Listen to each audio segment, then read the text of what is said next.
back to the channel. This will be Warhammer 40k Imperium issue number 5. And in this issue we get the Primaris Captain on the sprue here, as well as the 40mm base that he'll be put on. Okay, it says learn about Primaris Captains, discover Space Marine chapters, take your captain to battle. In this issue adds a new hero to the ranks of your Space Marines army, the Primaris Captain. You'll learn all about these bold commanders before building and painting your new model. Then, when the Primaris Captain is ready for battle, you'll plunge straight into an exciting playthrough, where you'll learn to use his powerful weapons. Happy hopping. And we have lore on the Primaris Captain, the tools of war, the war for Ramasus, the heart of the storm, and Dynastic hierarchy, which is a fold-out. And then we have the build sections for Primaris Captain, paint for the captain, and the playthrough rallying the troops. So this issue will only be dealing with the captain. Won't have to go back and add paint to any models because this issue does not include any new paint.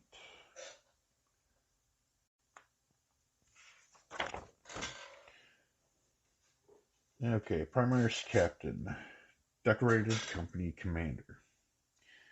A Space Marine Captain is responsible for commanding an entire company of his battle brothers.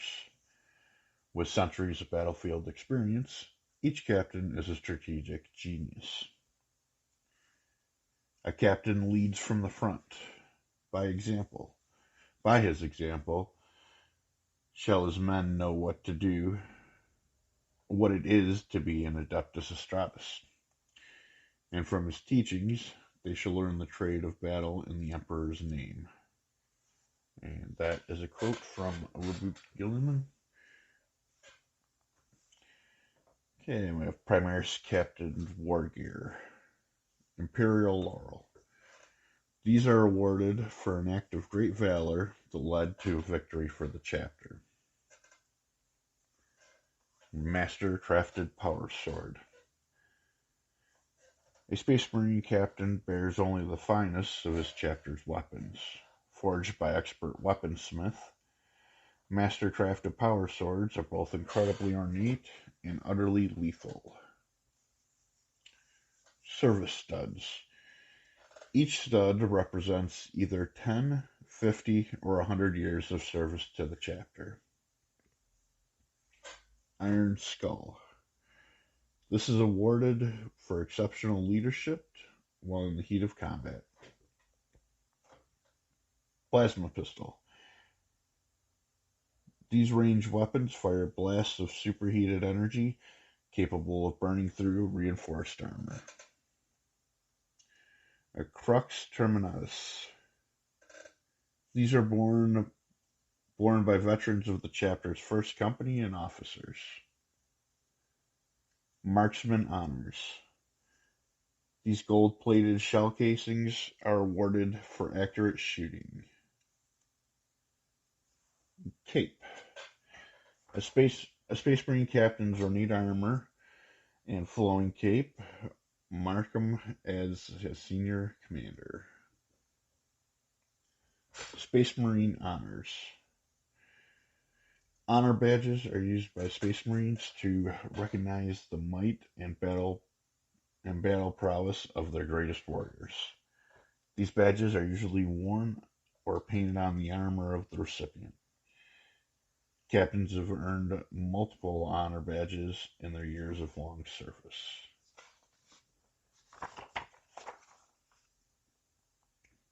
Okay, then we have his battle record.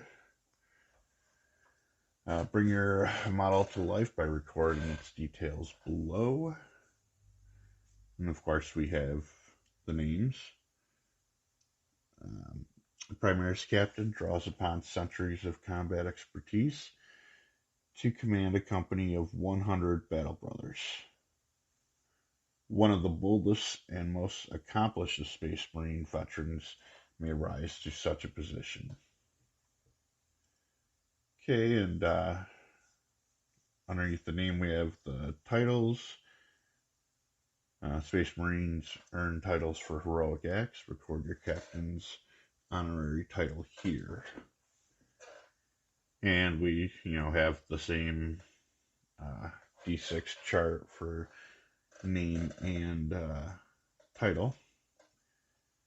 We have Ferio, Ulthar, Raphael Drago, titles, Steel Dragon, Slayer the Six-Eyed Fiend. Okay, and then under that we have War Gear Details. Use the spaces below to record the name of your captain's relic weapons. You can also record great deeds achieved with the war gear in games. Example, incinerated Necron commander with the plasma pistol. Okay, and then we have leadership styles. And again, if you don't want to come up with one, you have the chart here to roll on. Fights in the midst of the battle line, inspiring his troops. Hurls himself headlong into the thickest of the fighting. Okay, and then we have the naming of the pistols and swords. Again, with a chart. Ire of Ultramar, Bane of the Fleshless, Final Justice, Fiend's Demise. And Act of Valor. Record the manner in which your captain earned his Imperial Laurel. Example, slew a Chaos Sorcerer, ending the uprising on Aphania. Record of Battle. As you play a game, record your captain's heroic deeds, great victories, shameful defeats, and terrible injuries below. Examples, led a Space Marine strike force to victory over a numerically superior Necron foe. Left eye burned from its socket by a Necron Tesla weapon.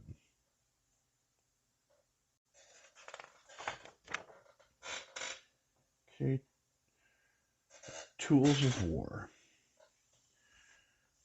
Whether based aboard colossal spaceships or within the looming walls of Fortress Monastery, all Space Marine chapters maintain a vast armory stacked high with weapons and armor ready to be unleashed upon the Emperor's foes. Though every chapter's armory is different in size and form, they all share a common trait. Each is a huge complex of forge furnaces, secure chambers, and dark alcoves, illuminated by cracking barriers of cold lumen. Much of the armor and many of the deadly weapons within the armory's halls have been borne to battle by several generations of Space Marine warriors. The oldest blades and guns may even date back to the days when the Emperor himself walked amongst the living. When the chapter goes to war, battle brothers of all ranks must be armed and equipped with war gear appropriate to their role upon the battlefield. These weapons include bolt weapons with explosive ammunition, flame weapons that spew liquid petroleum, automatic weapons that fire hails of high-velocity shot, and grav weapons, which can crush the armor and bodies of their victims, and melta plasma and laser-based weapons powerful enough to blast molten holes in enemy vehicles. In addition to these ranged weapons, the armory's vaults possess a variety of deadly melee weapons, many of which have been wielded by the chapter's greatest heroes. Mastercrafted weapons, adamantine tooth chainswords, keen-edged combat knives, mauls, lightning claws, and brutal power fists all have been requisitioned by officers and veterans alike. So equipped, the Space Marines may take on any foe to, and be confident of victory. In the armory of the Ultramarines, serfs prepare a Space Marine veteran for battle.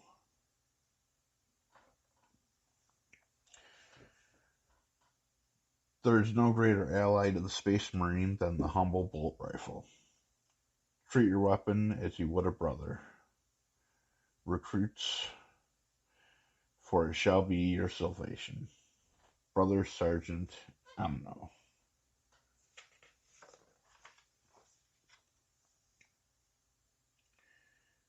Okay, tools of war, melee weapons. The labyrinth vaults of a Space Marines chapter's armory are filled with a variety of deadly melee weapons, most often wielded by officers and veterans. These weapons have seen centuries of service and spilled oceans of blood. Chain weapons.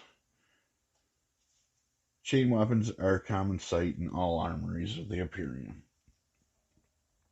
The adamantine teeth of these weapons are capable of cutting through most materials known to man. The roar of a chain weapon is intimidating indeed. Most foes simply flee in the face of such brutal, devastating instruments of slaughter. Power weapons. Power weapons are advanced hand-to-hand combat weapons. When activated by the wielder, they project a field of energy that can disrupt solid matter, rendering them capable of cleaving through the thickest of armor. Different forms of power weapons use energy fields in different ways. Power swords and power axes utilize it to increase their cutting power, whilst numbers of hammers discharge energy upon impact, increasing the force of the wielder's blow. These weapons allow a Space Marine to go toe-to-toe with much larger, stronger foes. Force weapons. Force weapons are psychically attuned close combat weapons that act as a focus of amplifier of the Psyker's power. Amongst the Space Marines, force weapons are wielded by librarians, psychic warriors who can harness the chaotic energy of the warp. The librarian can channel the psychic might into a force weapon and empower its strikes. A force weapon in the hands of a librarian is capable of felling all but the strongest of foes. The armories of the Space Marine chapters are vast. These are but a few examples of the melee weapons contained within. A chapter's most revered relic weapons may only be drawn from the armory by high-ranking Space Marine officers. Combat knife. Many Space Marines carry combat knives for use in close combat or where stealth is required. For all the weapons in the armory, for all the technological might of the Space Marine may unleash upon its foes, there is no weapon as reliable and effective as the sharpened steel of a combat knife. Never underestimate its value. Keep your blade oiled and close at hand, brothers, for a time will come when you shall require its edge. For all the terror of that chain sword or bolter may inspire, there's nothing the foes fear more than the glint of a combat knife in the darkness. Sergeant Timur Pushkin, Imperial Fist, 4th Company.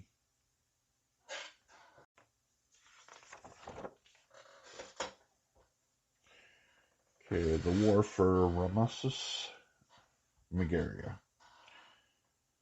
The moon known as Magaria opens the planet of Galanthia, the largest planet in the Ramasus system.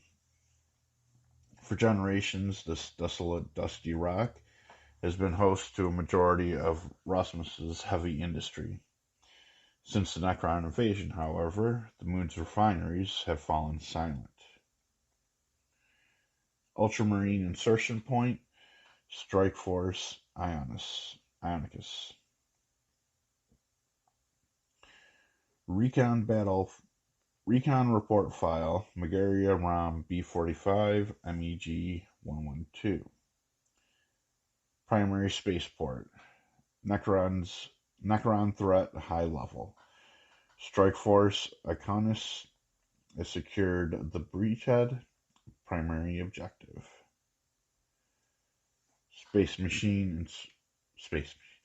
Ultramarine Insertion Point, Strike Force Calicis. Recon Report File, Magaria RAM B45 MEG 113. Abandoned Blast Mine, Life Signs Detected. Secondary objective, recover potential survivors.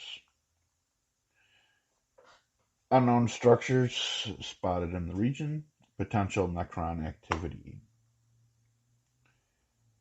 Recon Report File, Magaria RAM B45 MEG 114. Hub of Xenos activity. Long-range scans detect unknown energy source in the vicinity. Recon Report File, Magaria NEC Z413 SZKH 441. Location of primary gas refinery facilities. Necron threat level in the region high. Primary objective secure. Okay, upon arriving in the Ramasus system, Imperial advanced scouts undertook detailed scans of the industrial moon Magaria. These reports have identified several key locations and points of interest. 2 Space Marine strike forces have already made landfall to the moon's surface and have begun advancing upon the Necron positions. Both elements have encountered stiff resistance. Through the extensive terraforming that has rendered Magaria's thin atmosphere habitable, solar radiation, blinding dust storms, and choking clouds of pollutants mean that the majority of the moon's human workers live short lives filled with hardship and agony. Magaria's industry is the beating heart of the Ramasus system. Here, gas drawn from the atmosphere of Galanthia, the gas giant which Magaria orbits, has long possessed the moon's vast refineries. Gas exports from Magaria, it's untithed in the production of starship fuel.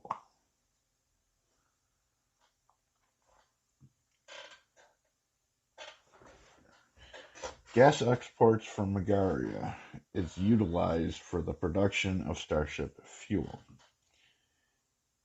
Resource and scarce supply across the Pariah Nexus. Thus, in the wake of the arrival of the Ramasus system, the Imperial forces that make up Task Force 15 have identified Magaria's refineries as the key objective. The Ultramarines have been given the task of leading the assault. For their part, the Necrons have already begun to reform Magaria in their own image. They have enslaved or slain the majority of Magaria's stilled human population and begun erecting their own structures on the moon's surface. Now, with Space Marines landing across the moon, Magaria has become a battleground, and both armies fight to secure key locations. Important locations on Magaria. Though the human population of Magaria have almost fallen victim to the stilling, the strange soul-sapping effect spread by the unknown Necron technology, their structures remain mostly intact. Magaria is a moon dominated by low mountains and open, boulder-spewing plains. Smog-belching gas refineries are scattered across the surface, and the remnants of the long-abandoned mines scar the forbidding wilds. Several important landmarks have split the barren surface of the moon. Okay, we have Van Stat Spaceport. In Magaria's northern hemisphere lies the moon's primary spaceport, filled with squat landing platforms and towering cranes. It remains untouched by Necron hands. Abandoned vessels sit atop their landing pads, their crews having fallen victim to the stilling. Primary objective: spaceport must be seized in order to provide a staging area for further reinforcements. We have a blast mine Theta. Long ago it was believed that the reserves of ferrous ore lay beneath the Magaria's surface. Miners blasted colossal pits into the moon's surface, only to find that the ore was worthless.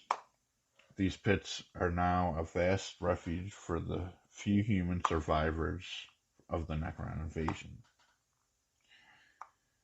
Secondary objective: faint life signs detected in this region. Recover and interrogate survivors if able. Administratum Complex. This towering structures that comprise the offices of Magaria's administrative offices were once protected by a ring of automated defenses. The Necron invaders swiftly destroyed this network of shields and turrets, and a series of obsidian gauss towers have been erected in their place.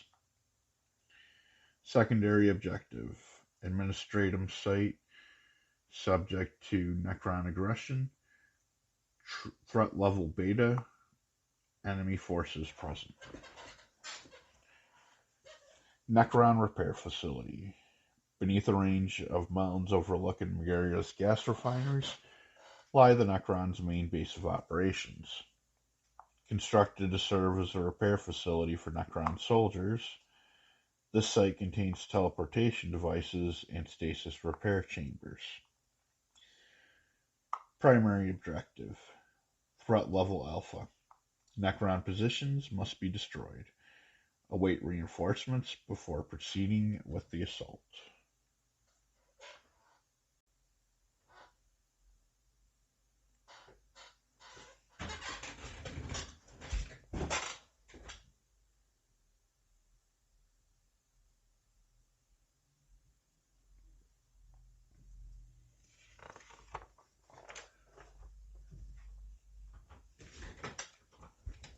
Okay, our story for this issue: The Heart of the Storm.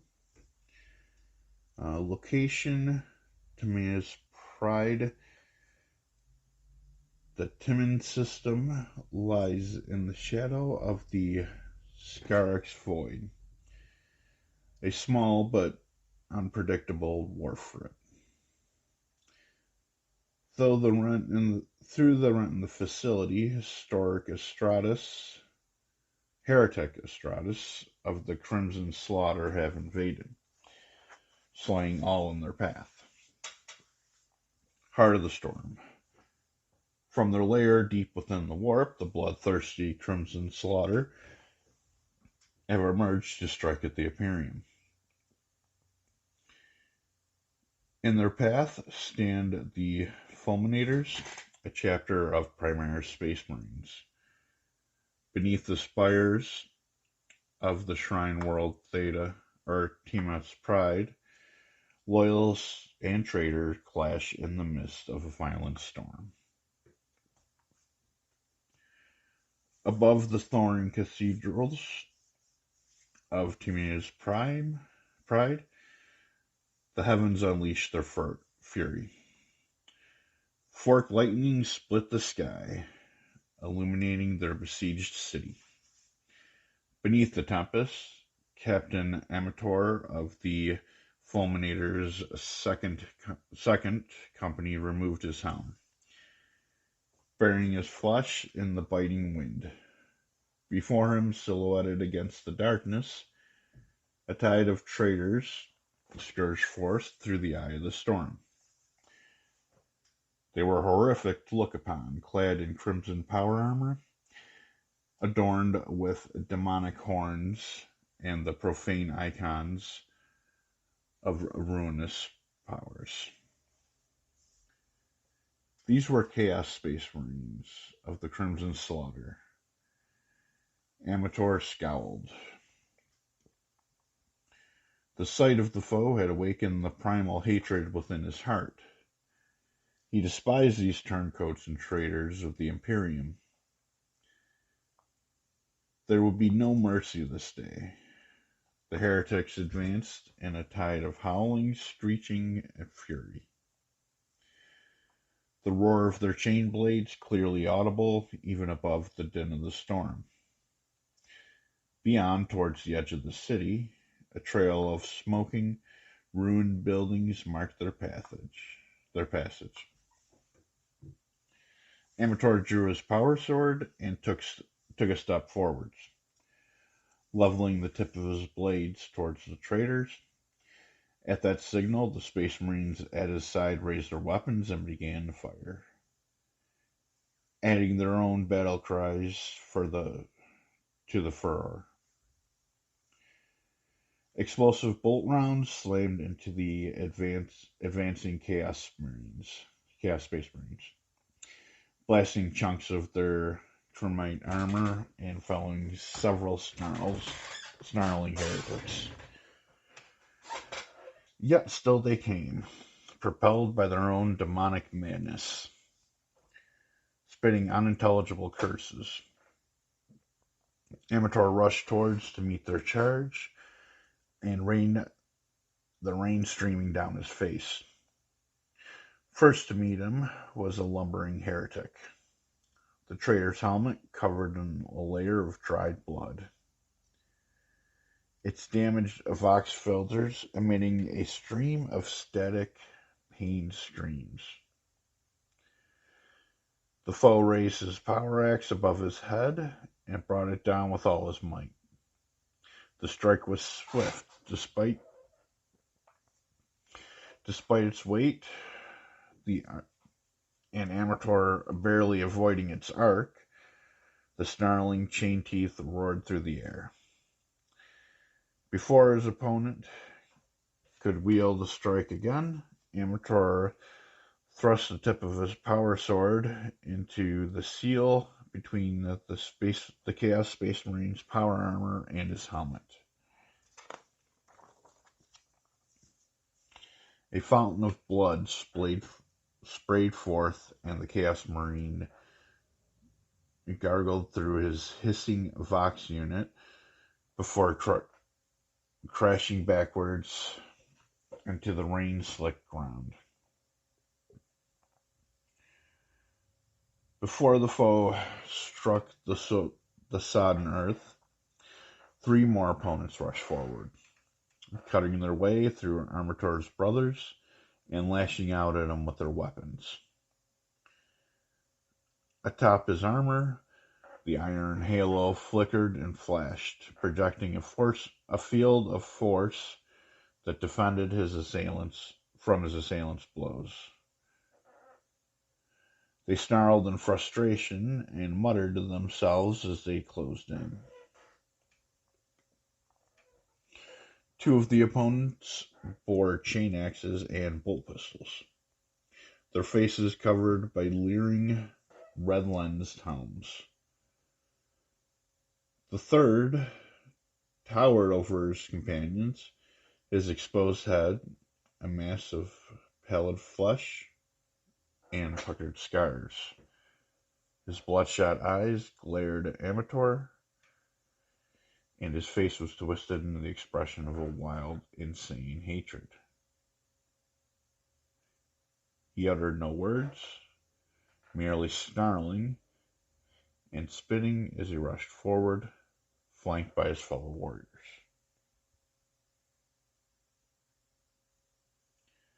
Though their strikes were wild, the heretics still possessed the brutal strength and lightning speed of true space marines. For each blow that Amator caught on the energy shoulder blade of his power sword, energy shrouded blade of his power sword, another pierced his guard. His iron halo flickered once more, projecting a force field that turned the weapon aside before it could bury itself in his flank. Amator fell back patiently, waiting for one of his opponents to overbalance or leave themselves open to a riposte. He did not have to wait long. One of the Chaos Space Marines launched an overhanded strike from his chain axe. Seizing the opening, Amator hurled himself back under the falling chain axe.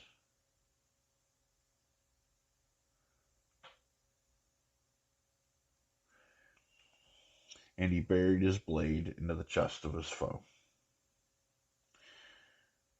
The second helmed heretic paid no heed to his fallen brother, firing his bolt pistol at the captain and raining chain axe blows down upon his power armor. Adamantine teeth ground through the left forearm of the armator's plate,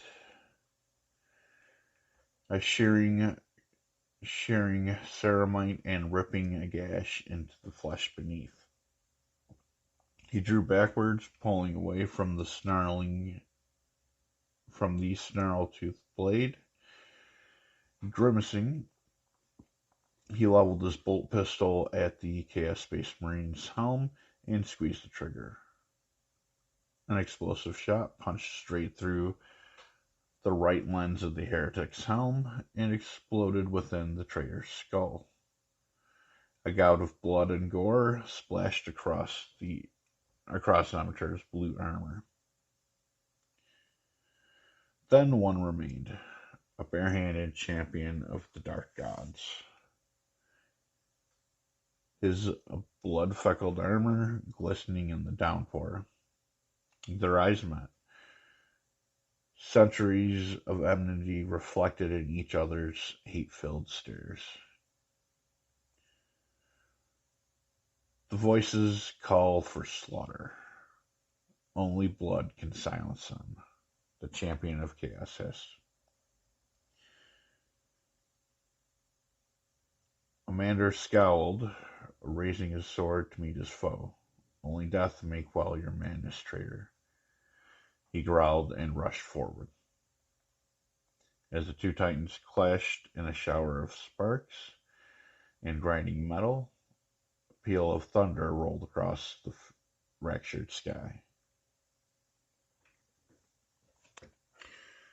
Okay, and here we have Brother Julius of the Fulminator's Second Company, clad in Phobos pattern reviver armor. We are the Fulminators, forged during the Ultima founding. We are Primaris Space Marines all. We were named for the lightning storms of Mars, and we shall enter the eye of the tempest without fear. We serve the Emperor with all of our being. Whether heretics raised his head, we shall descend like the lightning of the gods of old to smite him. Should Xenos dare to trespass upon the realm of mankind, we shall meet their incursion with the sword and bolter. The blood of Guilliman runs in our veins, and his wisdom informs our strategy. Like all gene sons of the Primarch, we know no fear. Brother Julius, Fulminator's second company. The Crimson Slaughter were once loyalist space marines, a chapter called the Crimson Sabers, who served the Imperium with great distinction for many centuries.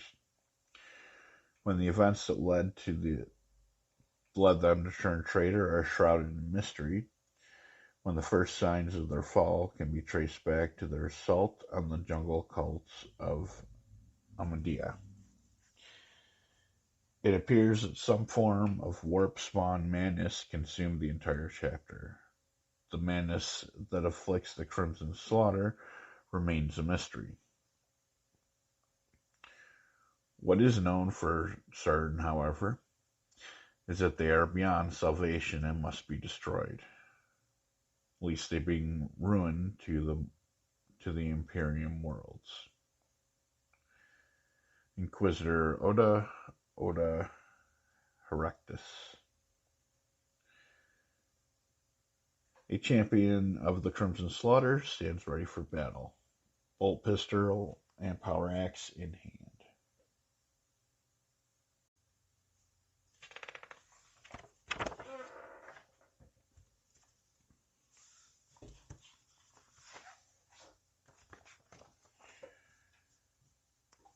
Okay, we have our pull-out here. Dynastic hierarchy.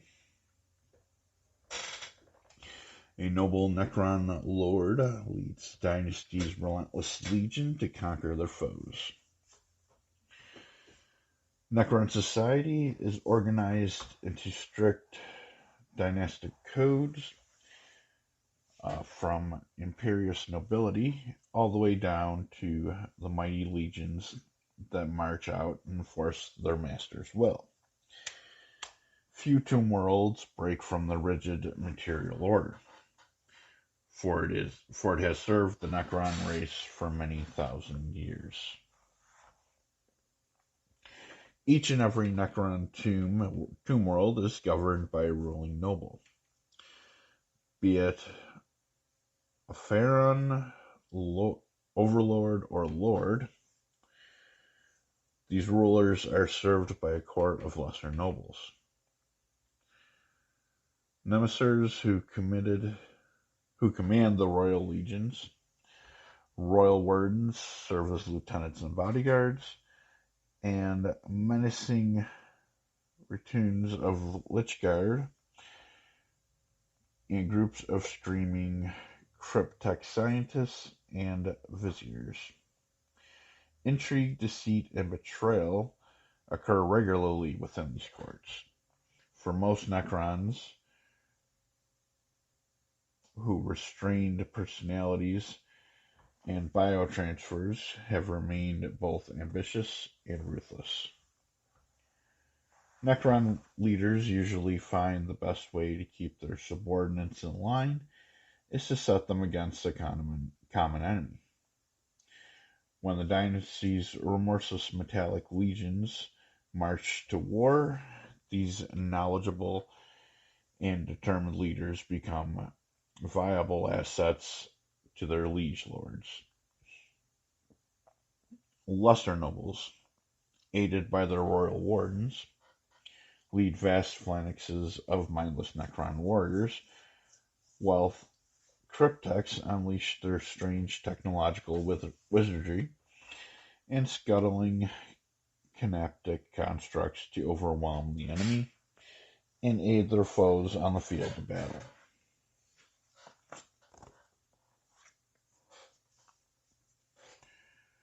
The Pharaon's Legion. Necron legions are built around a core of phalanx upon phalanx of Necron warriors, mere mindless and utterly obedient. These are supplemented by elite warriors who are more self-aware, including Necron Immortals and Deathmark Assassins.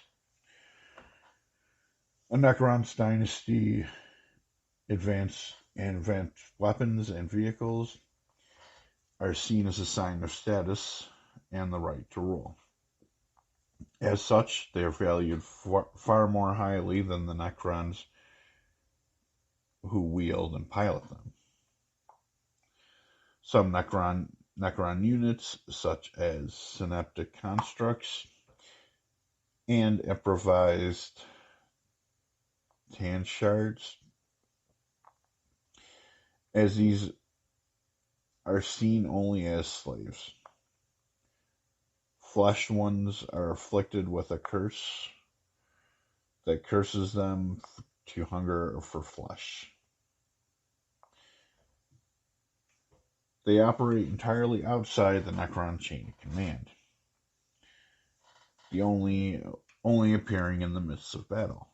The destroyer cults, meanwhile, seek only to cleanse the universe of life. Though the destroyers are outcast from Necron society and prone to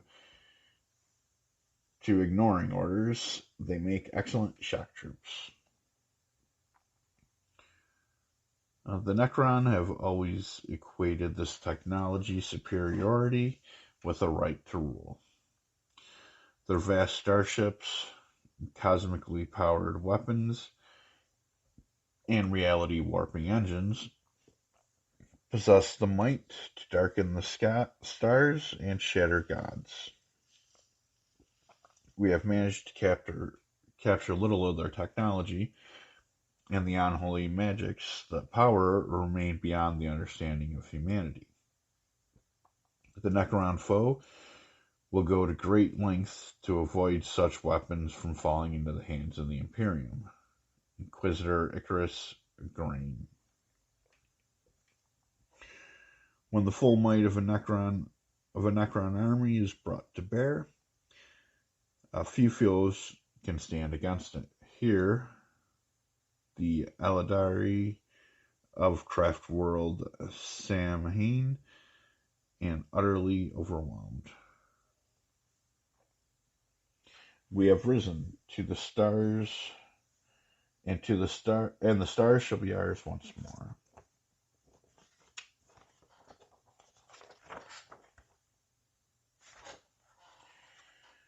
Okay, Necrons at war. From beneath the barren rocky surface of Necron Tombworld, the forces of the Zarkon dynasty rise to confront the Eldari trespassers. In the face of Necron dynasty's world-shattering weapons, the Eldari intruders will surely be ground to dust. The full might of the Necron Tombworld roused to war is terrifying to behold. The Eldari invaders are powerful warriors in their own right, but cannot stand before the might of the Zarkon. First, under the command of the cryptic members of the royal court, some of the Canaptic scarabs, diminutive robotic constructs, their metallic limbs skitter across the ground, mouth parts devouring any and all organic material in their path. Looming above the swarming Canaptics, bound by technology beyond the comprehension of mankind, of human minds, the 10 shards of the Void Dragon sleep aside the Eldari Guardians, confront the foe's leader, a psychic farseer. From the depth of colossal floating monoliths, phalanx upon phalanx of silent skeletal Necron warriors emerge. Gauss blasters spitting death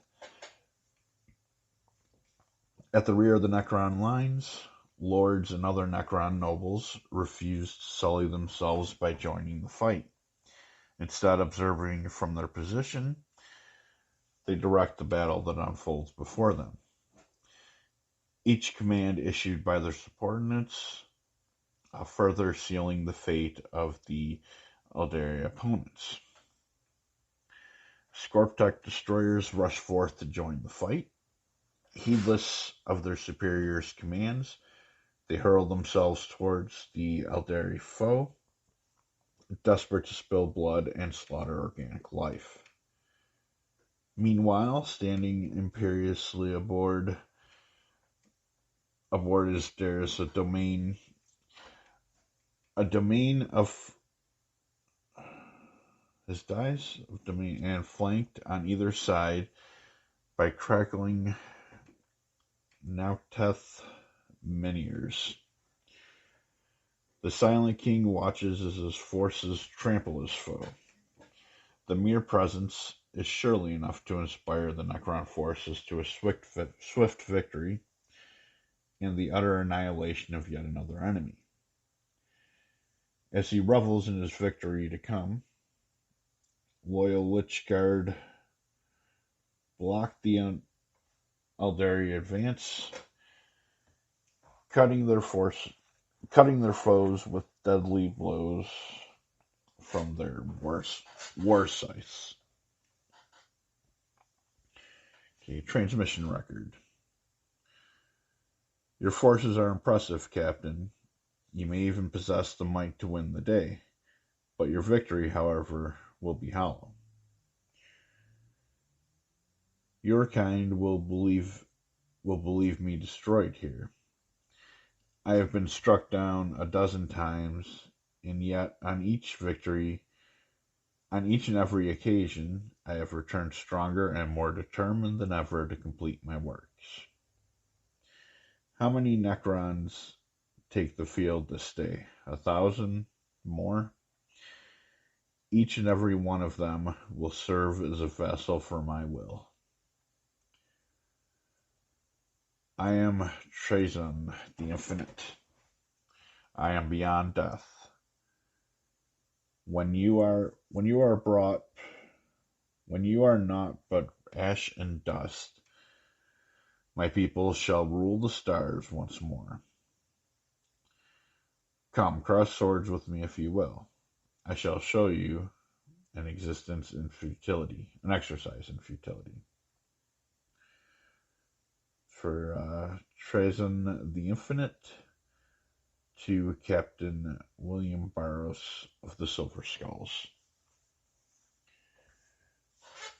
The Necrons harbor a lingering hatred for the Eldari, a race almost as ancient as they. Because the Necrons entered their aeon-spanning hibernation, the Eldari were amongst their greatest foes. When the power of both races had been reduced, they continued to despise each other.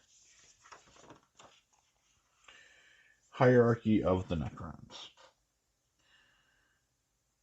At the head of each Necron dynasty is a Pharaon, the most powerful noble to effectively govern the world and legions under his control.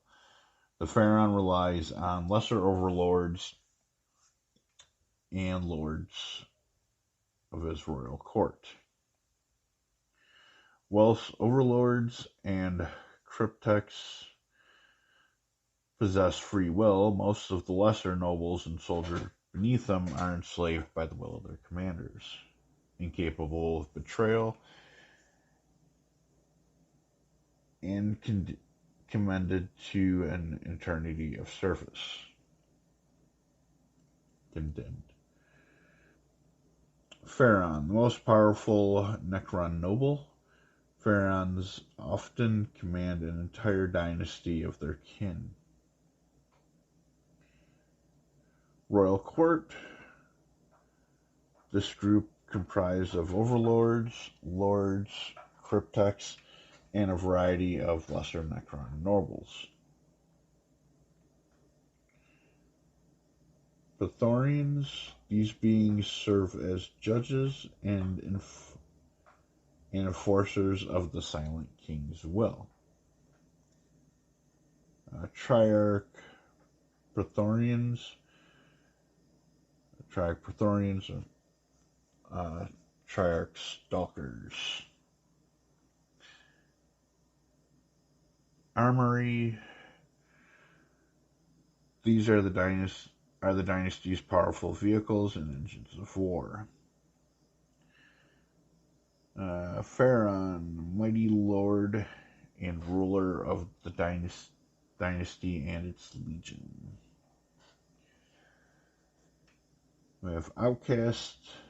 These insane warriors are mistrusted and feared. Destroyers and flayed ones. Legions. Necron lords treat their troops as a little more than disposable. Armory. Monoliths, doomsday arcs, annihilation barges, aircraft. Legions, warriors, and immortals. Synaptic. These robotic slaves are overseen by cryptex. Synaptic constructs. Synaptic spiders, synaptic wraiths, synaptic scarabs, and synaptic doomstalkers. Satan shards. Once gods, the imprisoned Satan shards now serve as weapons. Shards of the shattered star god, now lower than the lowest of slaves. Chain of command. Each dynasty is ruled over by a pharaoh. The pharaoh is aided in their campaigns of conquest by a court of noble overlords and lords. They possess consciousness and some free will, so they lead the dynasty's forces to war. Valuable assets such as the dynasty's war machines, nobility, and triarch Praetorians are rarely hurled recklessly into battle. The same is not true for the Necron legions, who are considered little more than replaceable cannon fodder. Outcasts, slaves, Satan shards, and mindless synaptics are viewed as even more contempt.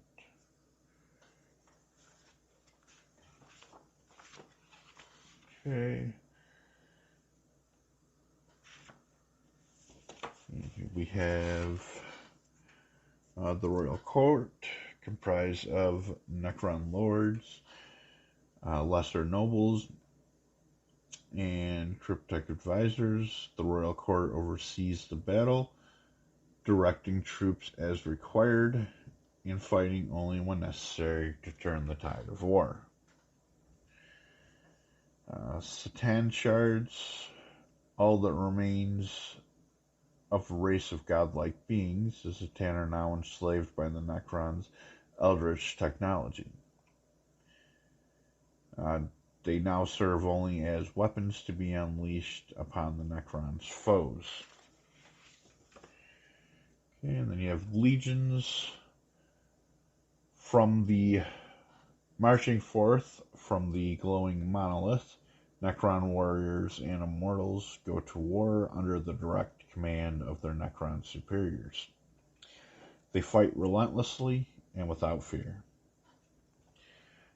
Synaptic constructs, designed to build, maintain, and defend troops, domains, and bodies of Necron nobility. These robotic automatons possess no consciousness and free will. Armory. The vaults of Tomb World are filled with lethal machines of war. Monoliths serve as transports for entire phalanxes of Necron warriors while also emitting a torrent of gauss fire. The Silent King. All Necrons bow before the Silent King, for he is the most powerful of their kind. Should he go to war, even the mightiest pharaohs and overlords heed his commands.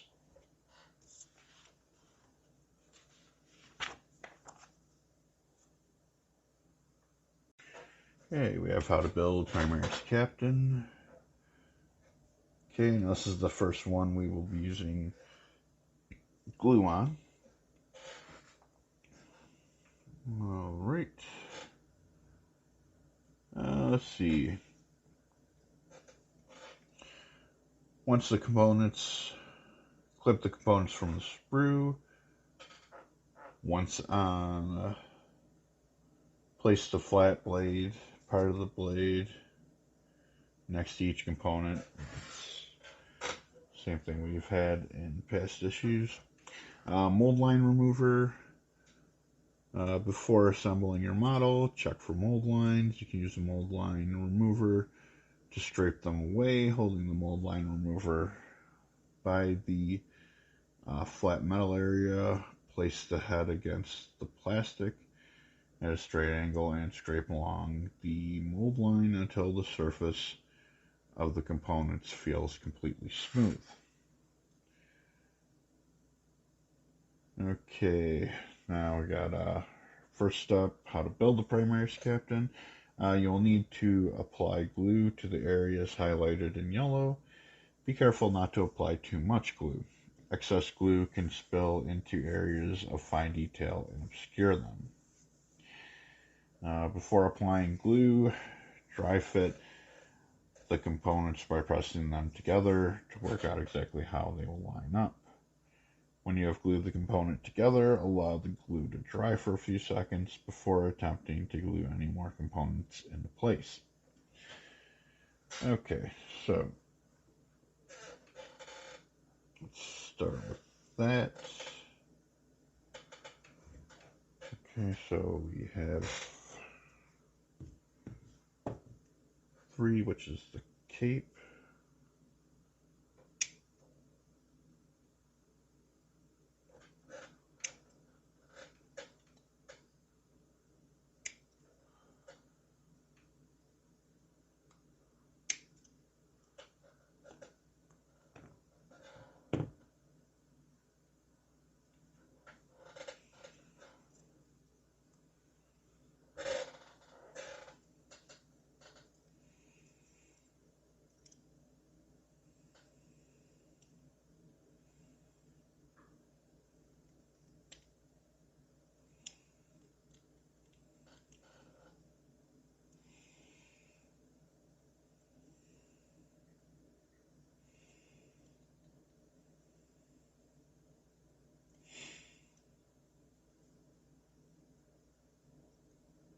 Just make sure I got it all smooth here.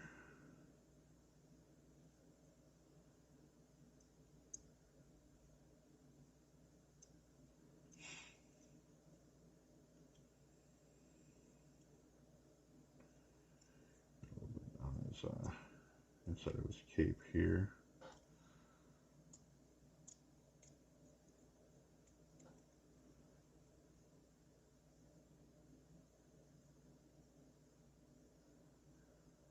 Bottom of the cape.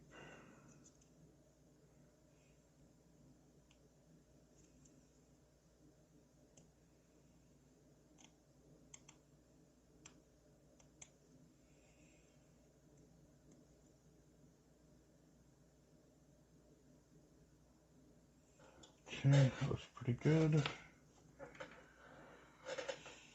We have 1 and 2.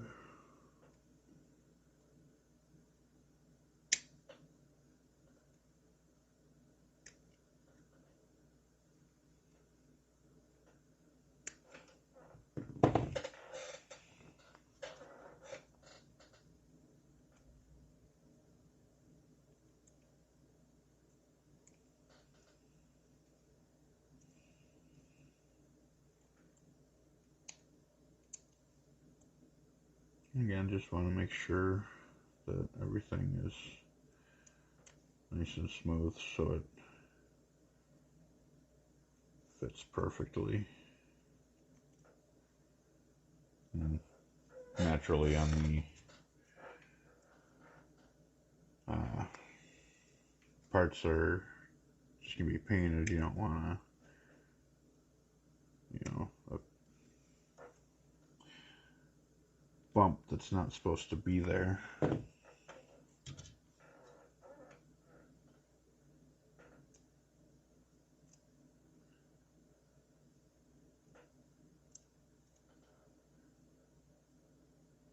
Although between these clippers and this mold line remover, it's not much of an issue. Okay. So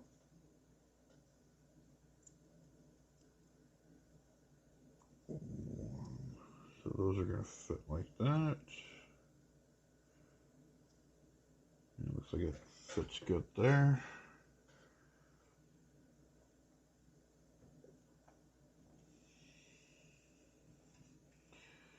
So let's go ahead and glue that.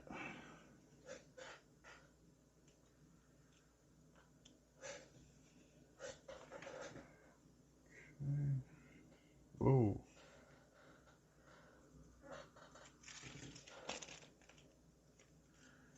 A little too much came out there. Looks like we want to get in here.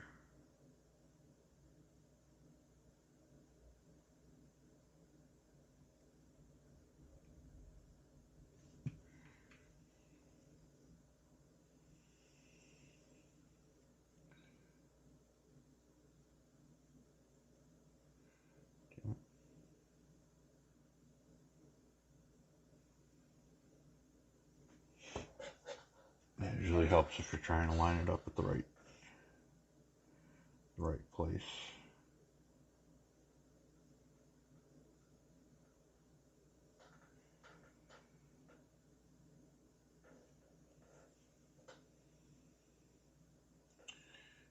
Okay. And then to glue the cape on.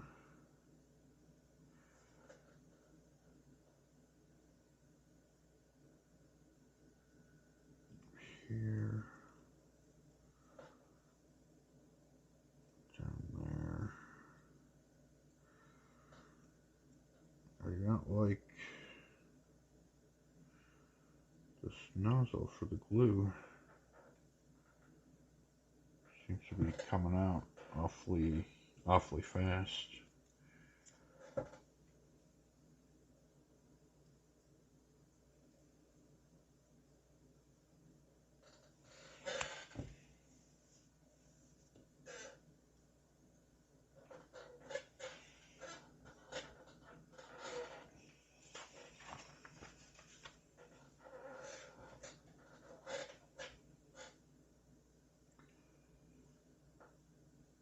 Okay.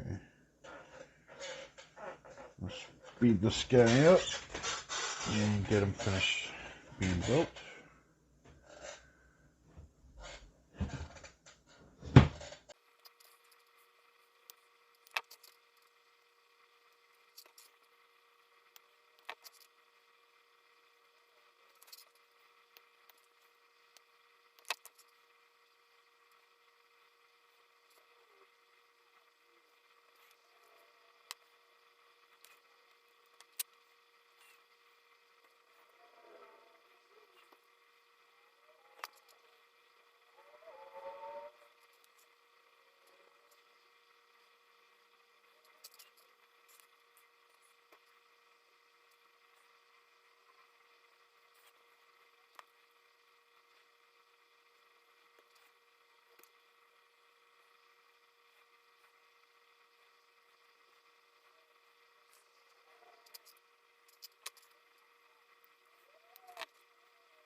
Okay, so the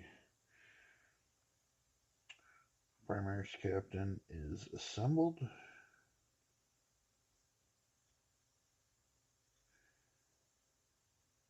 And I'm going to go ahead and get them primed and set up my painting area.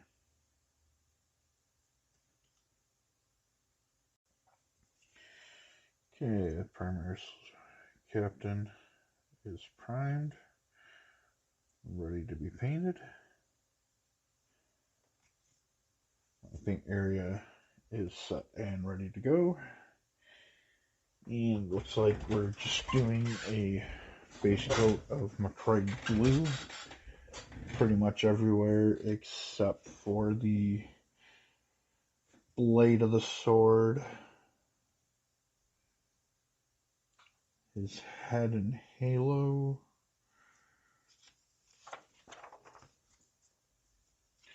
I don't know, actually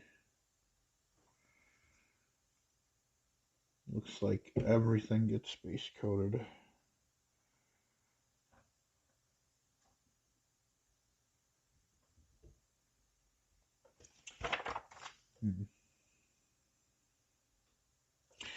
Alright, we'll do it that way. We'll just base coat everything. And then we'll go back over with the lead belcher on the blade of the sword and his plasma pistol. Let me see here.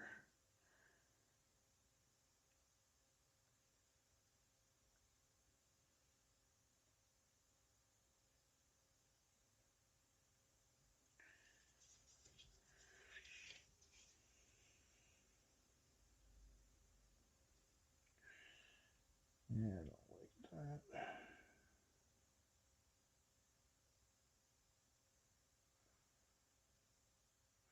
Yeah, we'll go with that. Okay.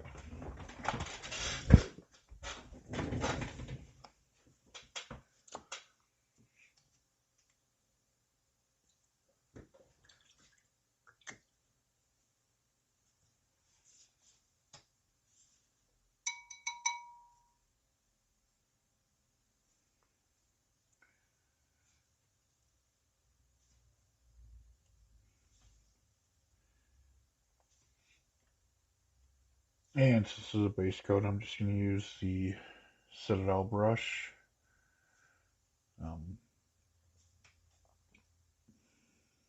Seeing as it's already starting to wear on me, so.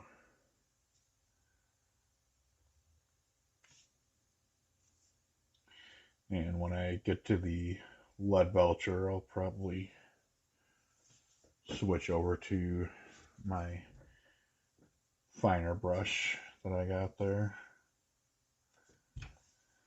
Alright.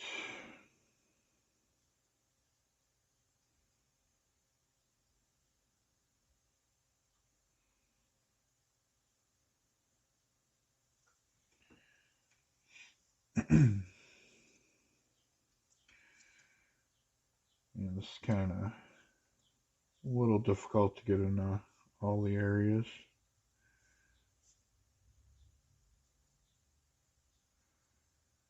Got a lot going on in this guy.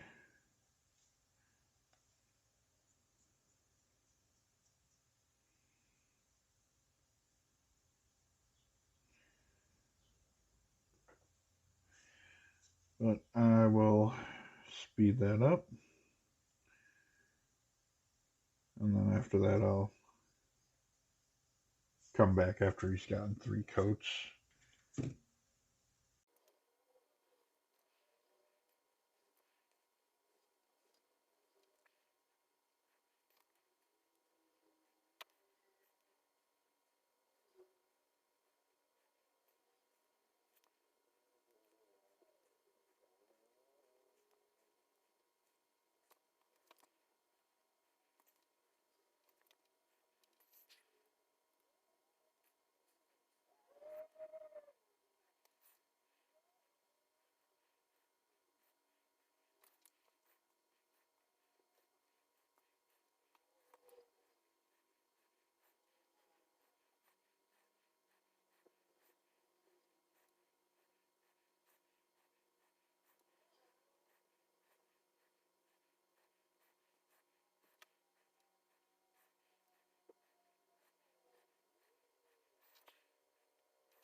Okay, so the blue base coat is done. Again, since I did this all as one piece instead of painting it beforehand, there are going to be some spots back in there that I was not able to reach. I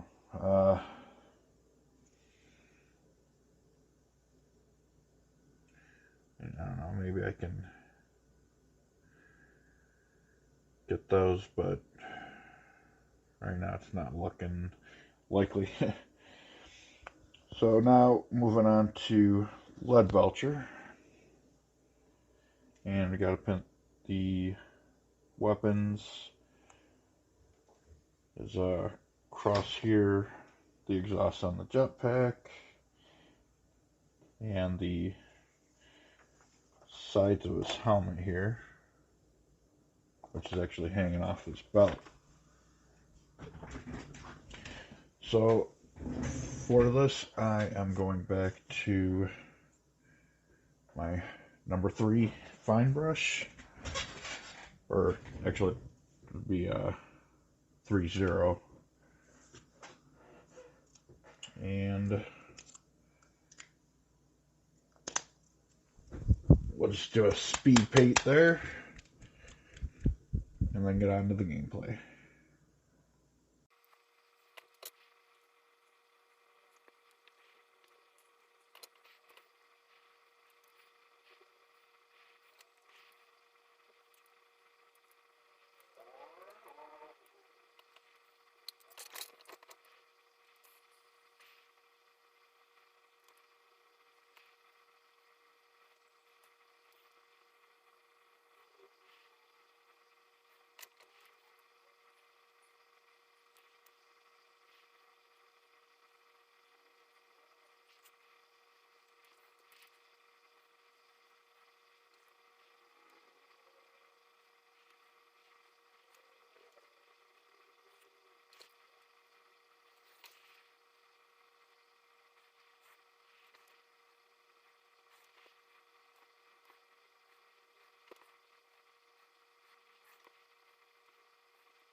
Okay, the lead belcher base coat is finished.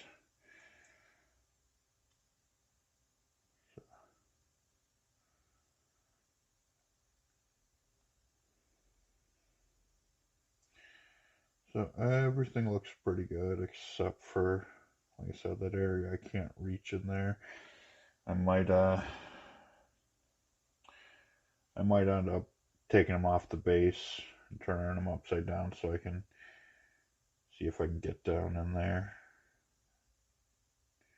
But that is it for now. And that is it for this week's painting.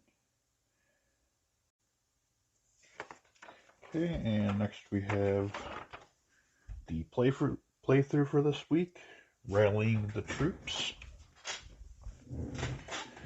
With his troops scattered and fully engaged with the Necron foes, the captain in command of the Ultramarines force seek to rally the Space Marines and ensure the Necron foe is defeated.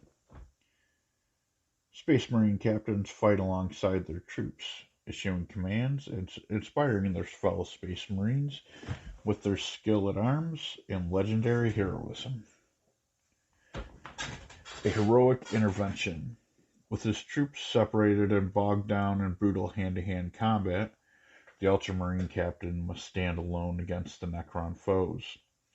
Armed with his master-crafted power sword and a lethal plasma pistol, he aims to lead by example and cut a path through the Necron invaders and rally the troops to a swift victory. In his way, however, stand many murderous Skorpek destroyers, desperate to slay the living. Destroy the destroyers. Forge a path. Having been isolated from the rest of his troops during chaotic fighting beneath Magaria's surface, the Primaris Captain has finally battled his way into the Necron facility. He must now forge a path through the shadowy corridor and locate his soldiers. If he can reunite the survivors, the Captain's leadership skills and martial prowess may turn the tide of battle and send the Necrons fleeing back to the lightless void from whence they came. Chop off the head. Slay the Captain.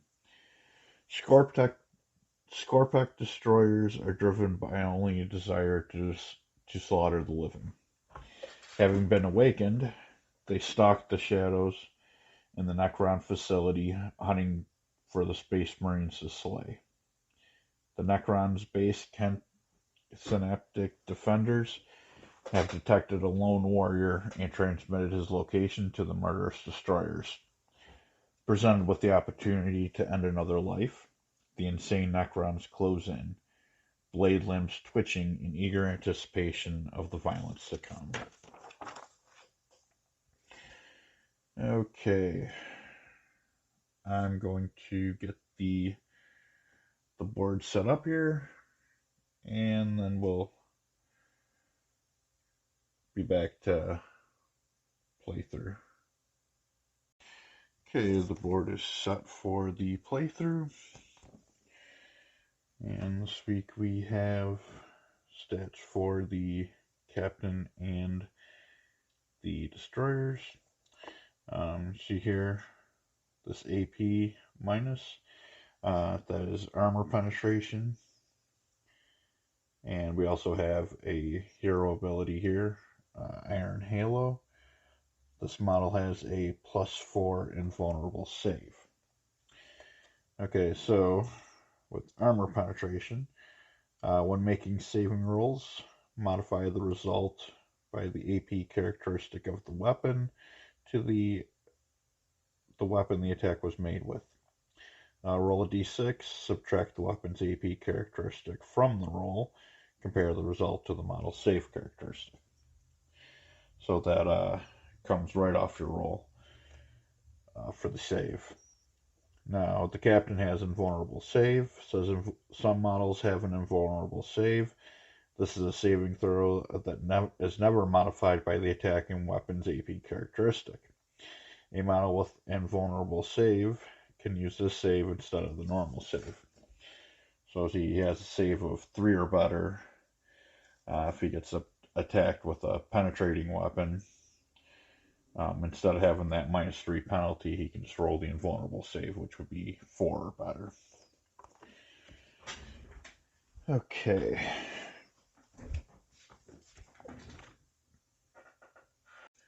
Okay, and we start with the Space Marine turn 1. First move, Space Marine Captain draws his weapon and stalks towards the Skorpek destroyers, bellowing a challenge to his foes. If you want to move the Captain, do one of the following. Keep the model outside the engagement range. I can advance, move the model using dice +1, cannot shoot or charge later this turn. Normal move. Alright, you know what, he's just gonna hang out right there. Having closed in on the enemy, the Primaris Captain raises his plasma pistol and fires a bolt of superheated energy. The Primaris Captain's lethal plasma pistol pistol makes a +1 dice attack. Choose which Scorpack Destroyer you will attack and roll the dice. Compare the dice results to BS +2. Okay, so he has 2 dice to attack. And oh wait, he has 5 attacks.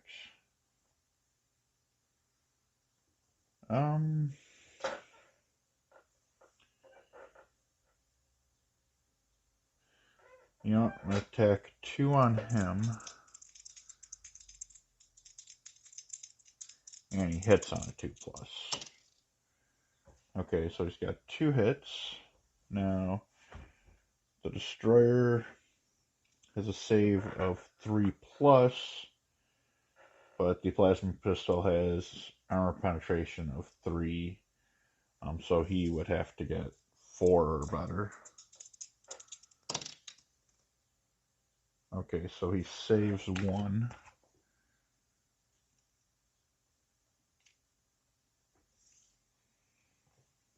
And gonna use 2 more attacks on him.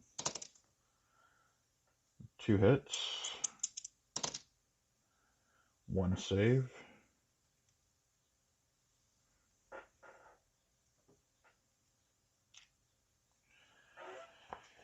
Okay, he's got 1 attack left.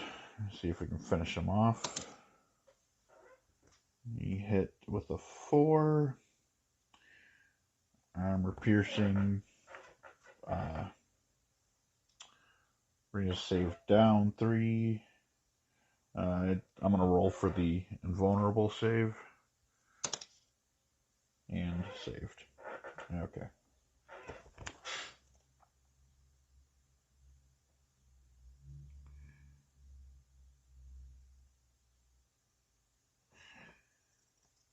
Okay, that was the Space Marine's first turn.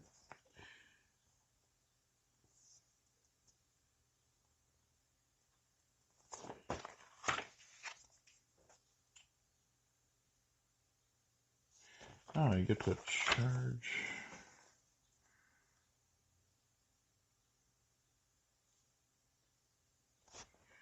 Okay, Plasma Pistol still smoking. The Primaris Captain raises Mastercrafted Power Sword and charges headlong towards the Scorpack Destroyer, eager to meet in close combat.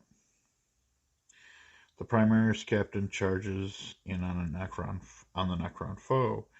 Check if the Primaris Captain within 12 inches of the Scorpack Destroyer. If so, roll 2 dice. This is the charge distance. And he is well within 12. So, okay, so he gets an 8. If moving this many inches will bring the Primaris Captain within engagement range of 1 inch of the Scorpack Destroyer, move the model. The Captain will be able to attack his Necron foe. And I just measured that so I know that's within 8. So we're going to look there. The Primaris Captain lashes out with his Mastercrafted Blade. If the Primaris Captain is within engagement range 1 inch of a Scorpack Destroyer, he can fight. Find the attacks on the Primaris Captain's data sheet. The Captain has an attack of 5, so roll 5 dice. Wait a minute. So,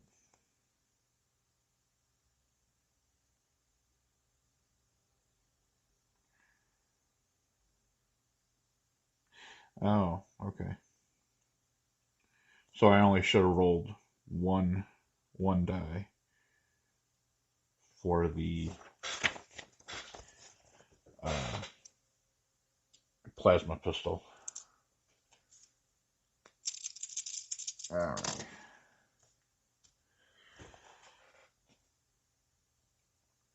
Okay, Captain's Mastercrafted Power Sword is utterly lethal. Compare the results on each dice with the weapon skill 2+. Okay. For each hit, the Necron player rolls 1 die.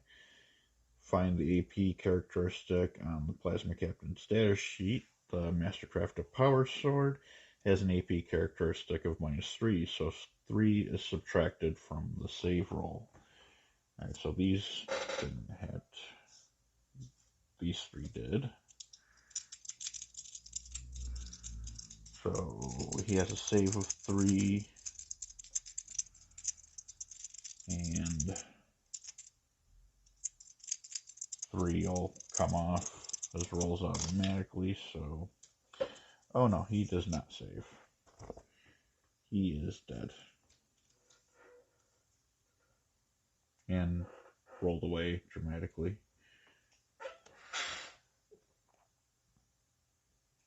For each hit, the Necron player rolls. Compare the dice to the save in the model's data sheet. If the result is less than the save, it fails. A model that fails loses a wound. Check the wounds on the model's data sheet. If the wound marker on the models reach this number, the model is destroyed. Okay, Necrons. The blade-limbed, bloodthirsty Scorpec destroyers must eliminate the Primaris Captain.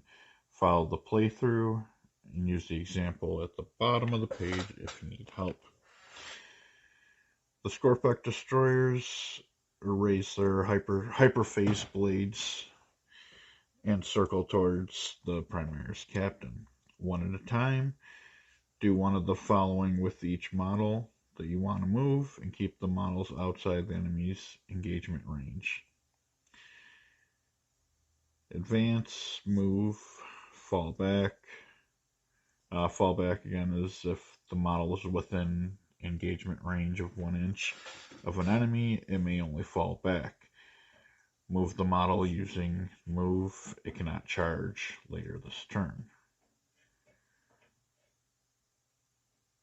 Okay, so we're just going to do regular moves. And, are they already within 12? Yeah, they are within 12 inches, so they can charge if they so choose. If they are not in engagement range already, the destroyers can charge the captain. One at a time, check to see if a Scorpec destroyer are within 12 inches of the captain. If a destroyer is, it can charge. To charge, roll 2 dice. This is the distance. Okay, so they are going to get revenge for their fallen comrade. Okay, so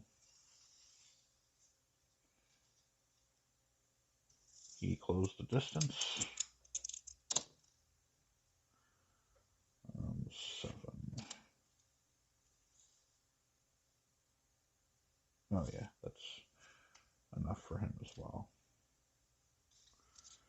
Not as close as the other one, but he is still within that 1 inch.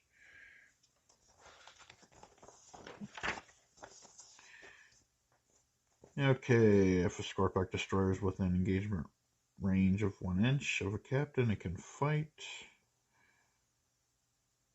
The attacks for the Scorpec destroyer is 3. So this would be this guy up here. So he's got 2 hits.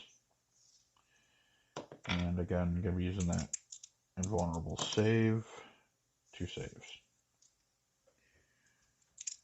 Okay, this guy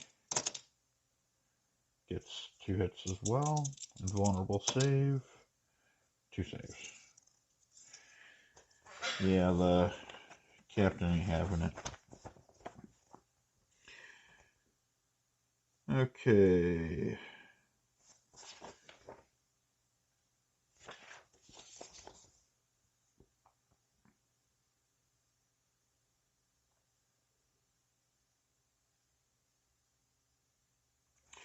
So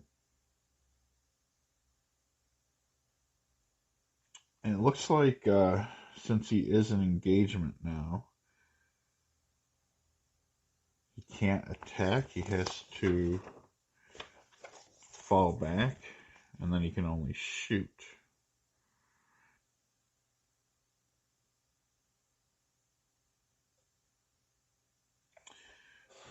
Um,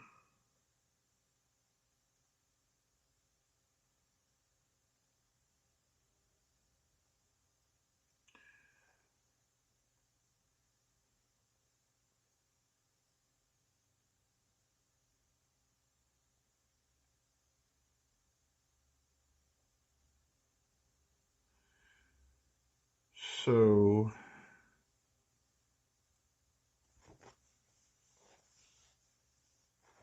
yeah, that's all he can do is wait. That doesn't make much sense because if you can only fall back and you can't shoot and you can't charge, so you're basically just running away. On the Necrons' turn, they'll just charge, and then on the Captain's turn, he'll be engagement range, and he'll have to fall back again. I'm gonna have to get more clarification on that rule.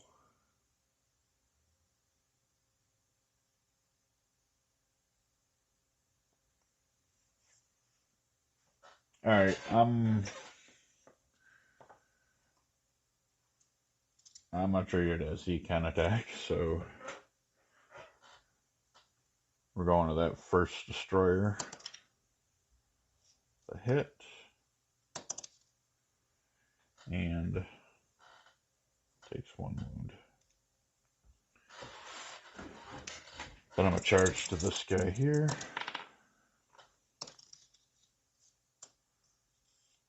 Again, distance doesn't matter.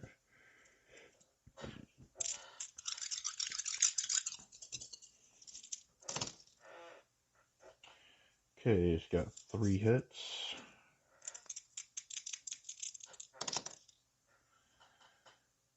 Ooh. And he saved 2 of them.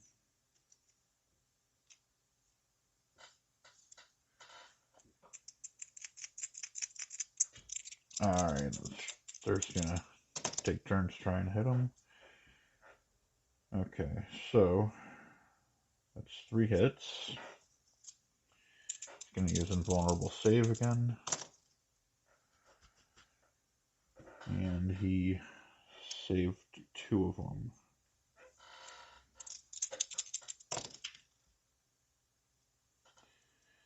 Okay, hit twice. 2 saves.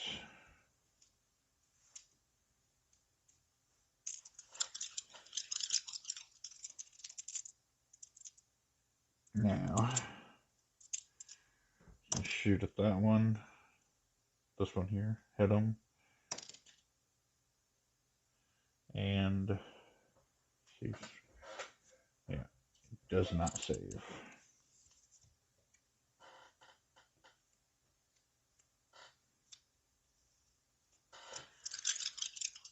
Alright. And charge back to the other one.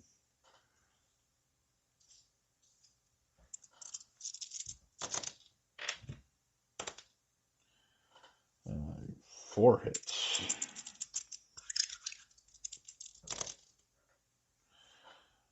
And no saves. So he is out of commission. Okay, back to the Necron's turn.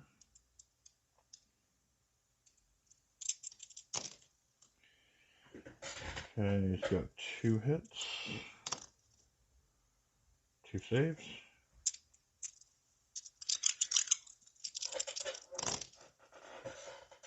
Oof. 5 hits.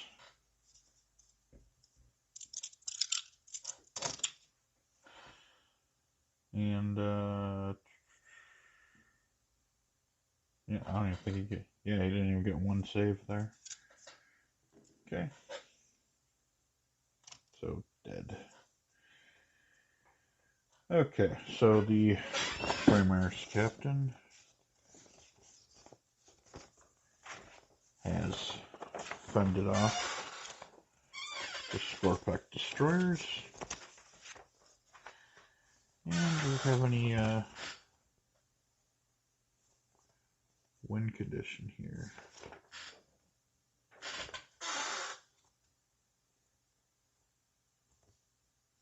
Yeah, so just keep playing the game, going back to Necrons turn 1 and following instructions. Continue playing through the games until only one player has models remaining.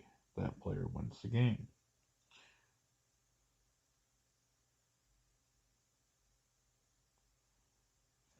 Okay. Now, alright, well that was the playthrough for this week's issue. And I will be back next week with issue number 6.